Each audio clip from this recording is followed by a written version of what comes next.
राधे राधे भक्तों, आइए सुनते हैं जया एकादशी की कथा।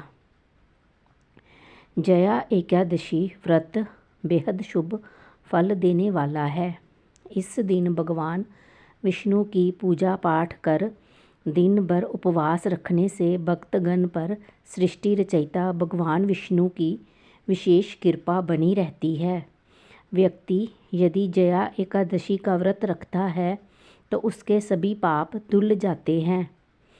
ऐसी भी मान्यता है कि जया एकादशी का व्रत करने से व्यक्ति को भूत प्रेत पिशाच जैसी नीच योनियों में जाने का डर नहीं होता है। धर्मराज युधिष्ठिर के कहने पर श्री कृष्ण ने खुद इस व्रत की कथा सुनाई थी। इंद्र की सभा में उत्सव चल रहा था। देवगण संत दिव्य पुरुष सभी उत्सव में उपस्थित थे। उस समय गंधर्व गीत गा रहे थे और गंधर्व कन्याएं नृत्य कर रही थी। इन्हीं गंधर्वों में एक माल्यवान नाम का गंधर्व भी था जो बहुत ही सुरीला गाता था। जितनी सुरीली उसकी आवाज़ थी उतना ही सुंदर उसका रूप था। उधर गंधर्व कन्याओं में एक सुंदर पुण्यवती नामक नृत्यांगना भी थी। पुष्यवती और माल्यवान एक दूसरे को देखकर सुध बुध खो बैठते थे और अपनी लय व ताल से भटक जाते थे।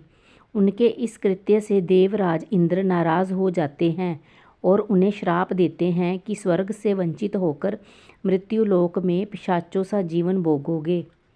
श्राप के प्रभाव से वे दोनों प्रेत योनि में चले गए और दुख भोगने लगे। पिशाची जीवन बहुत ही कष्टदायक था। दोनों बहुत दुखी थे। एक समय माघ मास में शुक्ल पक्ष की एकादशी का दिन था। पूरे दिन में दोनों ने सिर्फ एक बार ही फलाहार किया था। रात्रि में भगवान से प्रार्थना कर अपने किए पर पश्चाताप भी कर रहे थे। इसके बाद सुबह तक दोनों की मृत्यु हो गई।